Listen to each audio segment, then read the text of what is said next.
इस बार न टीवी पर रात 8 बजे प्रधानमंत्री प्रकट हुए और न देश पर कोई संकट नजर आया, लेकिन सरकार ने संसद के विशेष सत्र को आहूत करने की घोषणा कर दी। संसद के विशेष सत्र से सांसदों को चौंकना चाहिए था, लेकिन इस बार जनता भी चौंकी है, क्योंकि संसद का विशेष सत्र ठीक गणेश चतुर्थी के दिन आयोजित किया गया है। आपको बता दें कि संसद का यह विशेष सत्र चूंकि 5 दिन का है, इसीलिए आप इसे लोकतंत्र की गणेश पंचमी कह सकते हैं। विशेष सत्र को आप आपात सत्र भी कह सकते हैं।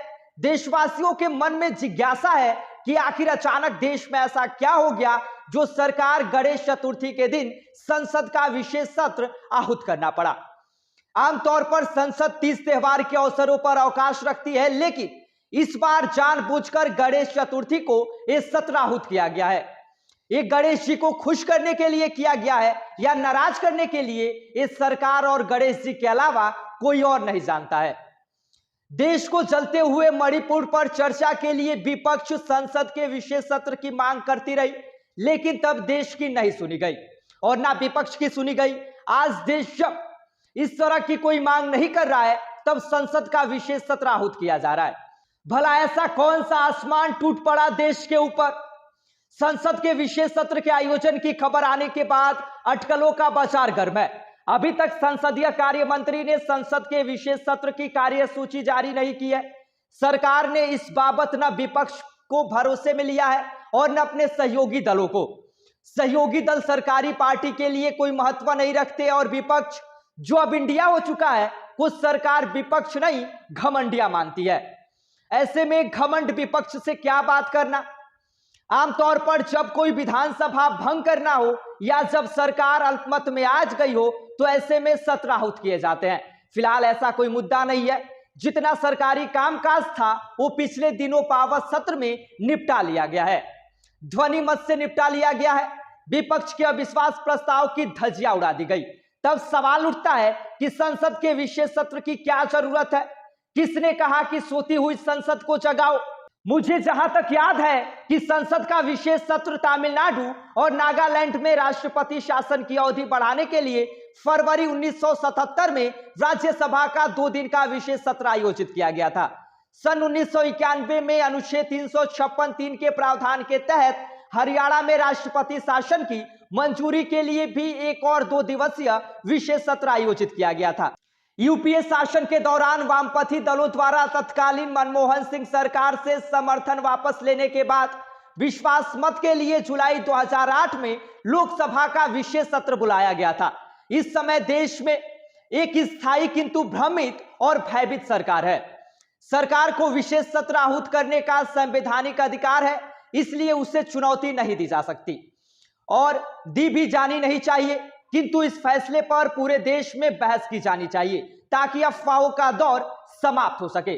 अभी अटकले है कि 18 से लेकर 22 सितंबर तक चलने वाले इस सत्र में 5 बैठकें होगी। संसद के इस विशेष सत्र में मोदी सरकार एक देश एक चुनाव पर विधेयक लेकर आ सकती है।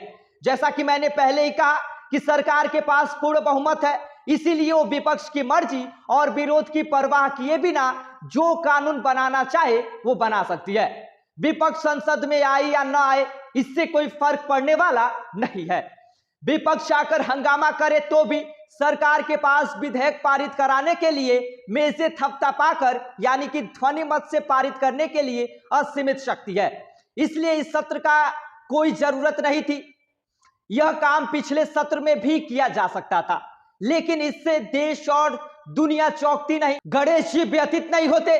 मुझे लगता है कि यह विशेष सत्र विशेष कार्यों के लिए विधेयक पारित करने के साथ ही नए संसद भवन में संसदीय कार्य का श्री गणेश करने के लिए भी आयोजित किया जा रहा है। मुमकिन है कि किसी भी राष्ट्रवादी ज्योतिषी ने सरकार को बताया हो कि गणेश चतुर्थी के दिन नए संसद भवन में प्रवेश करने से गणेश जी खुश होकर सरकार की घमंडिया उर्फ इंडिया से निपटने का वरदान दे सकते हैं। गणेश चतुर्थी के दिन से संसद के विशेष सत्र में आयोजन को लेकर शिवसेना यानी कि ठाकरे और यूबीटी के नेता भले ही भड़क रहे हो और इस फैसले को हिंदू विरोधी कह रहे हो, किंतु इससे भाजपा और उनकी सरकार के हिंदुत्व पर कोई असर पड़ने वाला नहीं है। आपको याद दिला दूं कि पीएम मोदी की सरकार और माननीय पार्टी भाजपा देश में वन नेशन वन इलेक्शन को लेकर एक लंबे समय से बहस चला रही है। इसी साल जनवरी में विधि आयोग ने इसको लेकर राजनीतिक दलों से 6 सवालों के जवाब मांगे थे। सरकार इसे लागू कराना चाहती है तो वहीं कई राजनीतिक दल इसके विरोध में है। अटकलों के मुताबिक संसद के विशेष सत्र के दौरान यूसीसी और महिला आरक्षण विधेयक भी पेश किए जा सकते हैं। इसके साथ ही आपको बता दें कि बहरहाल सरकार के मन में क्या है, इस सरकार और भगवान गणेश के अलावा कोई और नहीं जानता है।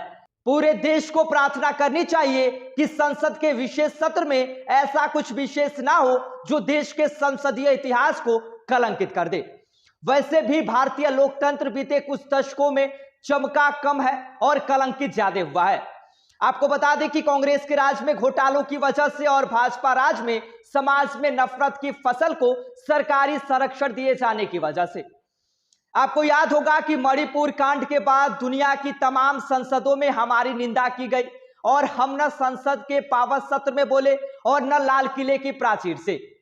लेकिन हम सब चाहते हैं कि गणेश जी की सबके ऊपर कृपा बनी रहे।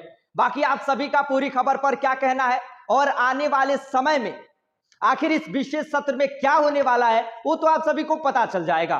तब तक के लिए नमस्कार और देखते रहिए यूपी संवाद।